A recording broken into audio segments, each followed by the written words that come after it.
Good morning, viewers. Thank you very much. Welcome to Punchline Africa Television. This is Diplomatic Leaks, the show that goes behind the diplomatic lines to find out exactly what is taking place around the world, around the nations, around the diplomats, what is going on, what type of peace is coming in the region, conflicts and elections, bad elections, good elections, about WHO, all this show goes behind the scenes to find out what Africa can gain out of them. This morning, we have a special topic of Somalia. With me in the studio in Nairobi, Kenya, is none other than Miriam Ogutu. Good morning, Miriam. Doc, a very good morning to you and good morning to our viewers. Good afternoon, good evening, depending on where they're tuned in and watching us from. Thank you very much, Miriam. I am Dr. David Matanga, the host of this show and co-hosted by Miriam Ogutu. Later on, we shall be joined by our correspondents who are scattered all over the whole country, Kenya, wherever they are. And this is Punchline Africa Television, the only television on the continent of Africa that looks at Africa, what ails Africa, what brings chaos. Where is the chaos in Africa? Today we look at Somalia. Somalia, a great country. 1991 plunges itself into chaos after the overthrow of Siad Barre, General Siad Barre. That country has never recovered. But it seems yesterday it recovered. Miriam, back to you in the headquarters in Nairobi to tell us about the great news that has come out of Somalia. With Mr. Farmaajo out, shall we have a peaceful Somalia? I think Hassan Sheikh, my friend, well known. There were three people I wanted. One, the president of Puntland. Two, the president Sharif Ahmed Sharif. And the third one was Hassan Sheikh. When he was there, Kenya never had a problem with Somalia. When he was there, Somalia never had problems with other people. This is the return of normalcy in this region. Good morning to you, Miriam, to give us facts. All right, very well. Just a quick update on that election that happened yesterday, where Somali legislators elected former leader Hassan Sheikh Mohamud as the country's next president, following a long overdue election on Sunday in the troubled Horn of African nation. Hassan Sheikh Mohamud, who served as Somalia's president between 2012 and 2017, won the contest in the capital Mogadishu amid a security lockdown imposed by authorities to prevent deadly rebel attacks. And after a marathon poll involving 36 candidates that was broadcasted live on state TV, parliamentary officials counted more than 165 votes in favor of Mohamud, more than the number required to defeat incumbent President Mohamed Abdullahi Mohamed. Supporters of Somalia's new leader defied the curfew to pour out on the streets of Mogadishu, cheering and firing guns as it became clear that Mohamud had won the vote. Many hope the election will draw a line under political crisis that has lasted well over a year after Mohamed's term ended in February 2021 without an election. Mohamed, who is also known as Farmaajo, conceded defeat and Mohamud was immediately sworn in. This is it. Immediately conceded, immediately sworn in. The Somali constitution does not take long stories. The Somali station people, especially Hassan Sheikh Mohamud, the president, the guy who has suffered, who has been in Kenya, who has been in life, was based in Nairobi, is not going to make a relationship here very bad. But first of all, Miriam, let me go back. I'm one of the few hated people in Mogadishu, in Villa Mogadishu. And I'm happy. I'm very happy. I don't want to hide my joy, Miriam. My joy is Africa, at least among all the things that God has done for me in the last 2 days or 3 days. One of them is that one. One, he has removed Farmaajo and installed a man who will bring peace to this region. The second thing that God has done for me, which is very clear, is Farmaajo is gone. The third thing is Farmaajo is gone. So, Miriam, he has brought me that peace, God. Thank you very much. Because I don't want to mix the one with Kenya politics. I'll talk about that later on. Three things: Farmaajo gone, Farmaajo gone, Farmaajo gone. Farmaajo called me a kafir when I was working on the ICJ, the maritime border dispute between Kenya and Somalia. I was only expressing my views to say, hello, Kenya and Somalia have lived together for a long time. Isn't it time for these two countries to avoid taking each other to international tribunals? Sit down and make sure that you arrange how you will share the cake, how you will share this oil. These are our waters. Why do you go and choose another African country? I was called a kafir. I am happy that, well, we shall meet, and I hope he has got his American passport where he will be flying out of Mogadishu to leave us more problems, Miriam. So this is something that I am happy about, and there is. But where does this leave the peace? Where does it put the peace? Those are the questions that I would like you to ask me and any other person who can contribute. Thank you very much. Welcome to the show, Miriam. Very well. So yes, indeed. So it's very interesting the manner in which, because you know that a curfew was put in place because of the issues of insecurity. We had seen a lot of insecurity up to even to leading to yesterday, last week, a couple of bombs went off.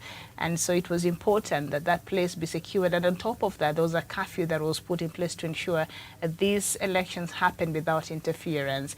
And the fact that Farmaajo conceded defeat and the new president was sworn in immediately, I think that is perhaps a good sign that Somalia now is seeking to move forward. And Doc, you've mentioned that this president, Mohamud, was a president before for a couple of years. And during that time, there was never a problem, especially between Somalia and Kenya, like we've seen right now during Farmaajo's leadership. So are we likely to see the relationship of these two countries, change, maybe with the new leadership? First of all, in fact, he was one of those architects who took part in these agreements that you see in the negotiation, bringing back peace in Somalia, in making sure that AMISOM goes in making sure that the relationship between Kenya and Somalia is maintained, in making sure that they do honestly give the leeway of giving the people of Somalia a chance to live.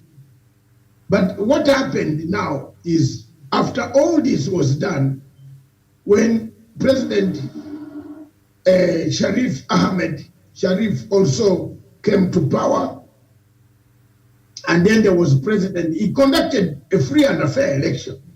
He did not resist.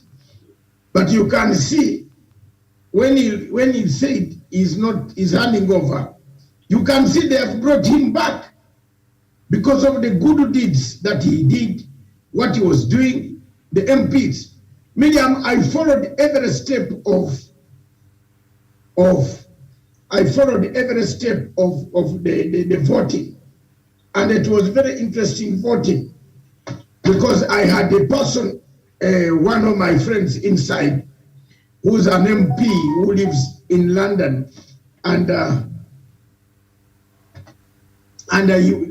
together with his fellow friends, so many of them, I had very many of them inside, about 93 to 94 MPs, all of them British nationals, and they formed a group. The first group, they divided themselves on Hassan Harie, and then the other group went for Sharif Ahmed Sharif.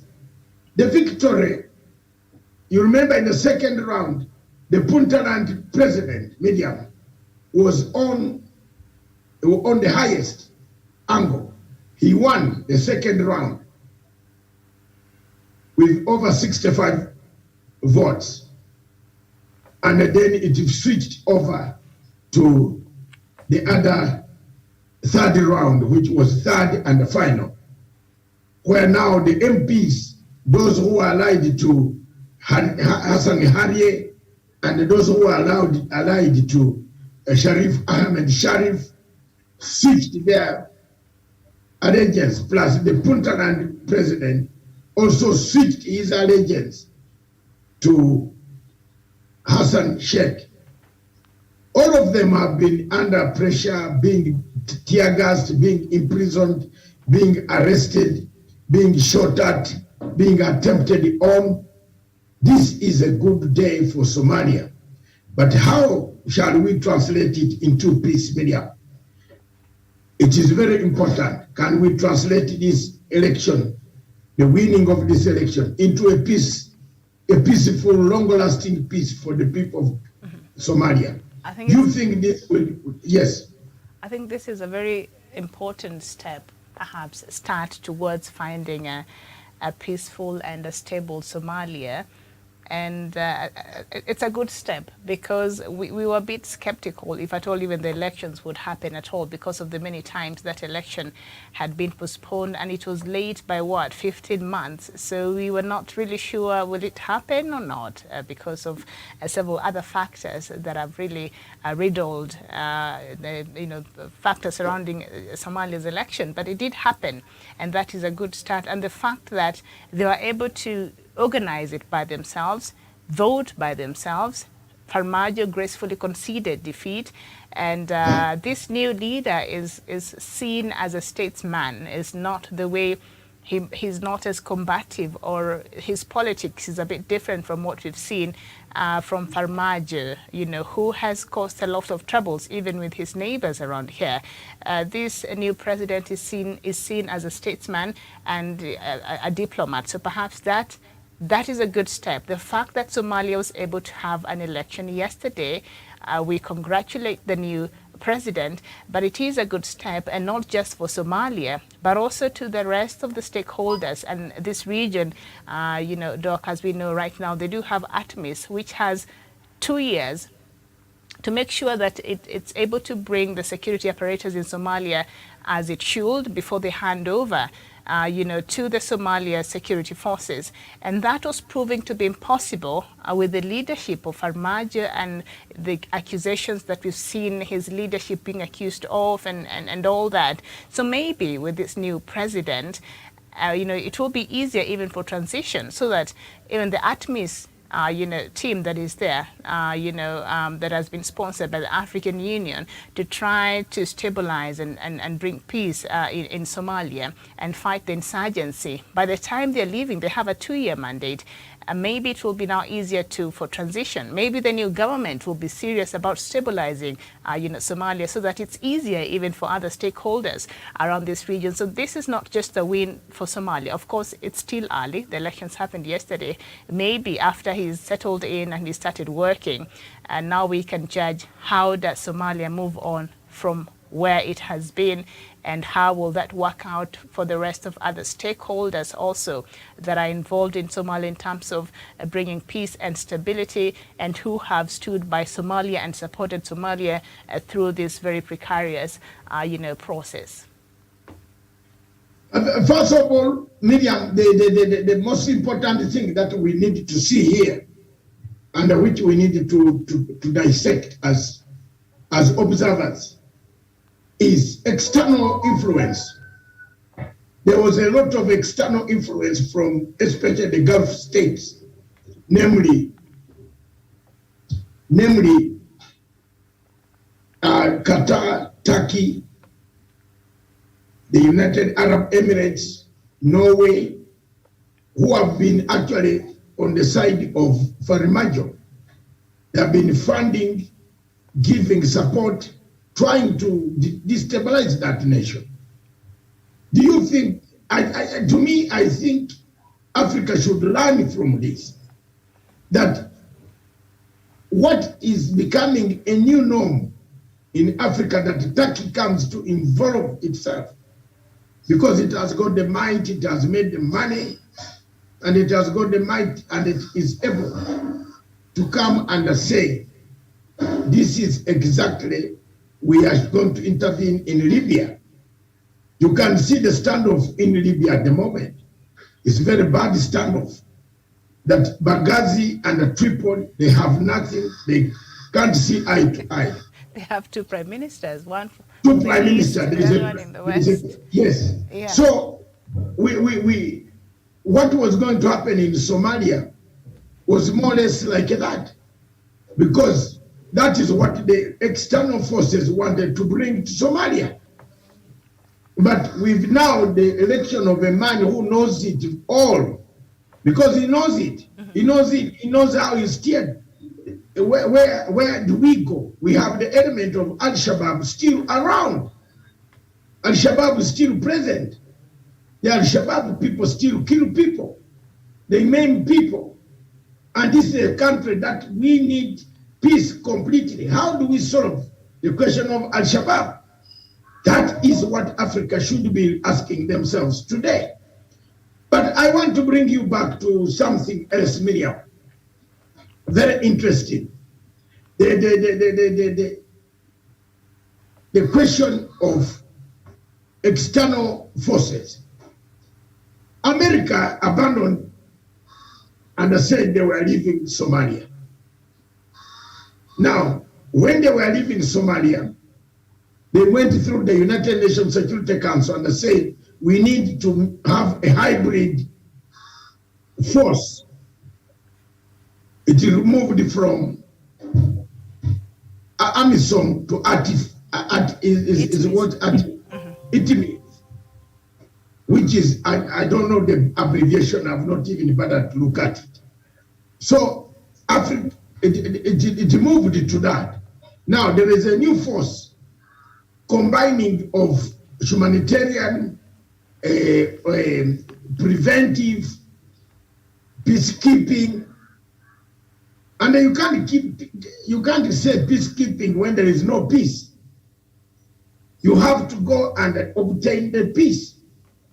We must have force. All the forces in Somalia must be turned to peace fighters. They must go and fight for that peace, to wipe out Al-Shabaab. Because they know very well where Al-Shabaab is. There is nobody who tells you they don't know where Al-Shabaab is. They know. Al-Shabaab comes. You see yesterday, they wanted to blow the whole election.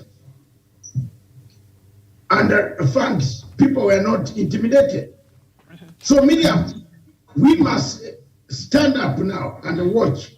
And the big powers to be that are causing all these difficulties should be able to change the tide by agreeing that it is over. And Doc, I know that we will have to cross over to the other event soon, but just to add on what you just said, there were threats of chaos, of bombings, even as the elections were happening yesterday, but they were able to be thwarted, and that is because the African Union, this ATMIS team right now in Somalia, took charge of the security operators in Somalia. Remember, Farmaajo was not comfortable with them overseeing the security as far as during the election period is concerned. He wanted the local forces to be the ones guaranteeing security for the legislators who are going to vote and for the place. And the ATMIS team of the African Union said, no, that will be our job. We are going to ensure all the legislators are safe, and we're going to ensure the place that the voting will take place is safe, and we're going to ensure all the presidential candidates are safe. We'll take that responsibility. And Farmaajo is not very happy for that. So as much as we are glad it went well, but this also does not shed a good light on the Somali forces. Are they compromised? Why cannot they be trusted with even offering security to the legislators, to Parliament, to the airport where this event, this exercise was taking place. What is really going on? So even as ATMIS prepares to fight extremism and to leave a more stable Somalia and hand over the security apparatus to the Somali forces, are these forces trustworthy? Are they compromised? Can Somalia, the new leadership, perhaps do something to ensure that they have people who are serving that can be trusted? Because there is a reason why perhaps the ATMIS, the African Union forces, felt they could not leave these very important responsibilities to these forces. I know it's not such a huge matter, but it is. It is something that people should look at, even as these forces are there trying to stabilize Somalia. Are they compromised? What is really going on there? And when will they complicate this process of stabilizing Somalia, and then when this responsibility is handed over to them, will they be able to take care of it if they cannot even be trusted to secure their own members of parliament? I think that's a bigger issue we do have as far as stabilizing Somalia is concerned. I think, Miriam, you have hit the point there. What is going on there in Somalia? With the new forces, there's a lot of factions within the Somali army. First, this army was privately trained by Farmaajo. Farmaajo took people to Turkey. They were not, even when the AMISOM did not approve, he did it as the president then. So the fear was, if you allowed this type of army to come and organize the elections, they could actually go on the side of Farmaajo. Two, why is it that everybody fears them? It's because they have factions. You saw the standoff between the intelligence chief and Farmaajo and the prime minister. You see the killings, the abductions, and so on and so forth. Those are some of the things that have led to Somalia to have a lot of instability up to today. So the earlier we start taking notes and taking stock of what we feel that can change Somalia. And also it brings me to the question of the exit strategy. Do we have an exit strategy? Now that there is a new government, is this new government going to be stabilized? Will it be stabilizing Somalia, that the forces that went there? Yes, we can live with terrorism. Yes, we can, every country in the world at the moment lives with terrorism. There's no place in the world where you go and at the airport you are not checked. There's no place. In London, New York, London, the checks are there because people have to introduce scanners. Those days in London, we used not to have scanners. The customs, when some of us went to London, customs just stop you. I'm telling you, they stop you there, say, hey, bring your bag here. There was no scan. There was nobody search. No X-ray machines. But every country now in the world, homemade terrorism, racist terrorism. You saw how many people were killed in Buffalo, in New York. There were so many people killed in America. They were shot by somebody, a radical youth, who never liked black people. And the other nationalities that reside in America. He went on a rampage and killed, took hostage, killed them. So terrorism is everywhere. So if we are going to have an army that is divided on loyalty, one party likes the president, the other party likes the prime minister, such an army cannot be an army you hand over power.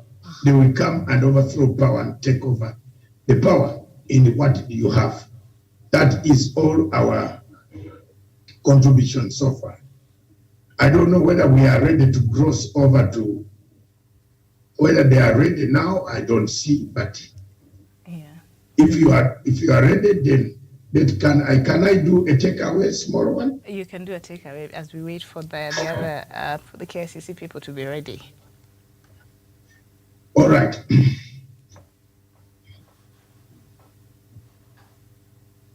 Yesterday, 15th May 2022 marked a great day for the people of Somalia.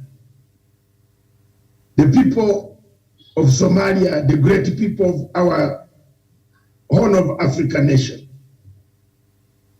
through their representatives in the Parliament and the Senate, decided to vote to end a rule that had actually embedded itself within the systems of Somalia. They voted to remove, to change, to better the lives of the people of Somalia.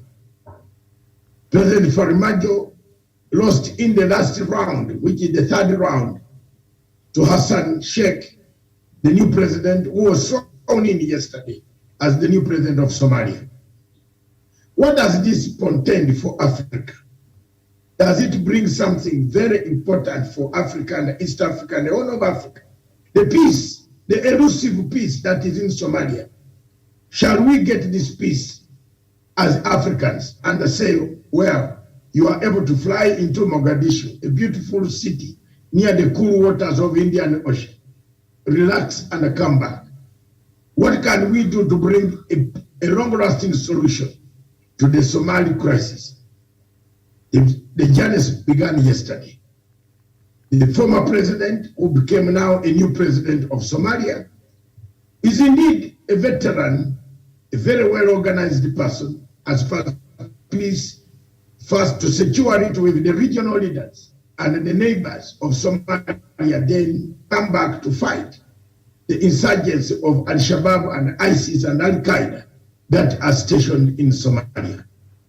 It is a shame that from 1991 to date, Africa and the world has never been able to solve any situation, solve the conflict of Somalia. It goes on, it changes in two different directions. And these different directions give us different measurements. And these different measurements produce us different casualties. As we speak now, even yesterday as they were voting, there were bombs blowing up people outside. If this is what we want, how do we then create an environment? Shall we continue to police Somalia as it is forever? Is there a time? Will there be time when Somalia will be left and we see it has come back to the world order? That is the big question. That is the question that we must answer. Will Somalia one day achieve peace? The answer to me is yes. If we have people who are committed to having peace, but not terrorists, who work with terrorists, who are leaders, but they give information to terrorists, like Farmaajo was doing. Thank you very much, the people of Somalia, for voting Farmaajo out. I submit. Thank you. Very well. Thank you so much. And that marks the end of our show this morning, about 6 minutes to midday here in Nairobi. And soon we shall be crossing over to that event where Azimio One Kenya Alliance presidential candidate Raila Odinga is set to announce his running mate, something that Kenyans and of course his supporters have been waiting with bated breath. Doc, a lot of things are happening. Kalonzo also is meant to be making an announcement. He was meant to be making an announcement at 11. I don't know if he's been able to do that, but the last we checked, they were heading to a court to challenge, I don't know, to want to leave Azimio. I don't know if you have the latest, on that story. First of all, my stand on Kalonzo remains the same, medium. At one time, I softened down. I thought I could write to Kalonzo and ask him. He became sensible, but not sensible. He became confused, but not confused. Kalonzo is somebody who is in, when he's out, he makes noise. When he's in, he makes noise. So you fail to know what exactly he wants. as somebody told me yesterday, this country, Kenya, needs the best man or the best woman. So let's have the best person, whether a woman or a man, to help us to guide Kenya through all the difficulties, economic hardships, political uncertainty, corruption, the fight against corruption. The question is, Miriam, have you ever seen an alligator coming out of water to say the crocodile is dead?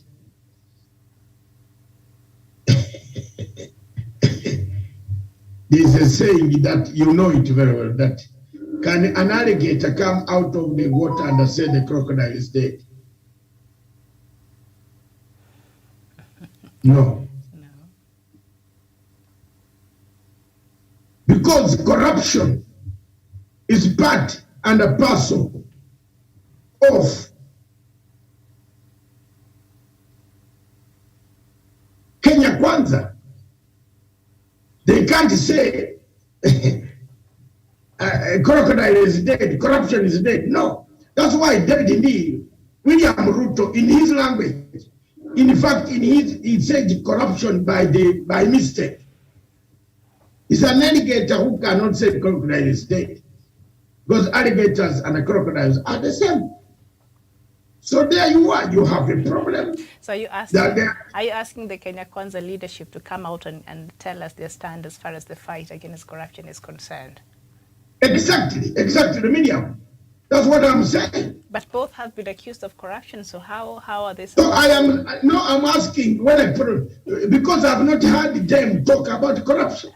That's why I'm asking, yeah. Can an alligator come out of water to tell you that the crocodile is dead? Yeah.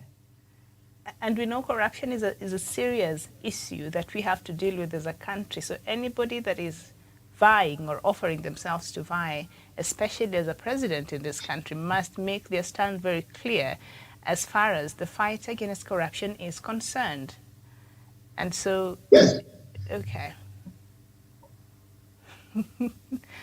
Well, an alligator, mark this, cannot tell you, I've come out of water and the crocodile is dead. And then how did you come out of water? If the crocodile is dead, then you have killed the crocodile, surely. That's why David Ndii and William Ruto cannot tell us about corruption. They are part and a parcel of corruption. And I did watch Rigathi Gachagua's interview yesterday in one of the local television stations, and of course he was asked this question, and he said the case that he has in court is political witch hunt. It has been 1 year since he was, paraded in the court, but since then the case has not really proceeded. So he's saying, it's not going anywhere because it was a political witch hunt. That's what he. It is not going anywhere because, Miriam, we ourselves, we have confused this whole thing. And we have confused it. I don't know why people allowed this to be confused. We are confused. How do you say everybody who is on, whether you're a drug dealer or a murderer, you have murdered too many people, you can go and stand for election, we shall sort you out later. How? It's a free fall, yeah. How? So, therefore me, I've lost myself in the wood, and I told you the other week, when that topic came up, don't allow me to speak about it, because I have different views that can annoy people. I have never seen it in my life, that a man goes to fill a form, and then why do they ask you for good conduct? Why? How is the DCI going to give the good conduct? No, ICC wants, IEBC wants good conduct form. How will the DCI issue they'll just look the other side and just offer? How will the DCI issue a good conduct form to Rigathi? Yeah. How? Because, Doug, and I talked about this in the earlier. And if I were Kenoti, yes. I would not. If I were Kenoti, I would not issue a good conduct to Rigathi.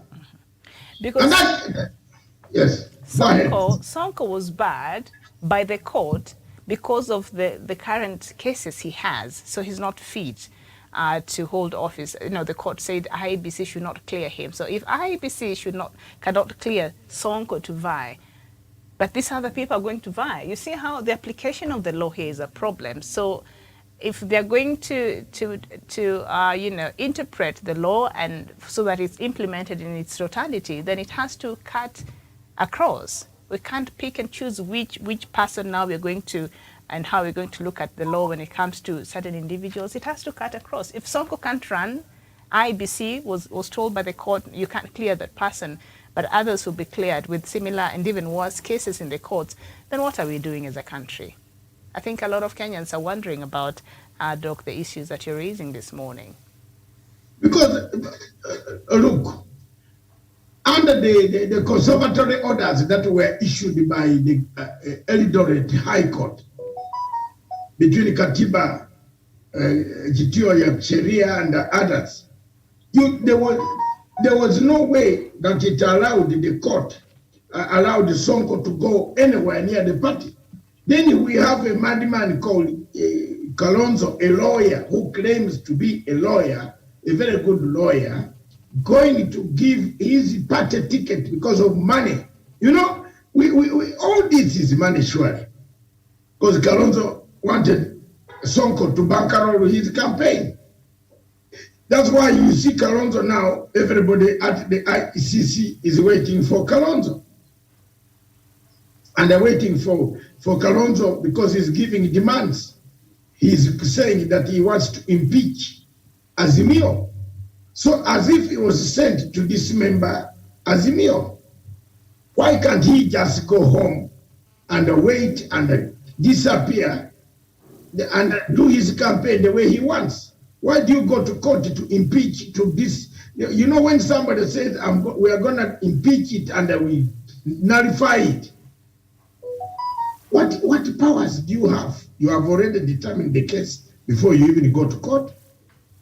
So these are some of the things that shame me. Miriam, let's cross over to Azimio headquarters. I pick one of the signals. I will be in the background. If you need me to comment, we can be online to comment. Thank you very much. Back to you in the studio. All right, and we will end here for right now. And when you're ready to cross over to the KICC as we wait for the Azimio announcement to take place, we shall cross there. But for right now, thank you so much for watching. This has been Diplomatic Leaks, and we've been looking at the elections that happened yesterday in Somalia. And Somalia now has a new president, so congratulations to Somalia and its people, and hopefully this will mark new beginnings to a more stable and a more prosperous country. My name is Miriam Oguta, and of course on the other side is Dr. David Matanga. Thank you so much for your company. Bye-bye. Thank you. Bye-bye.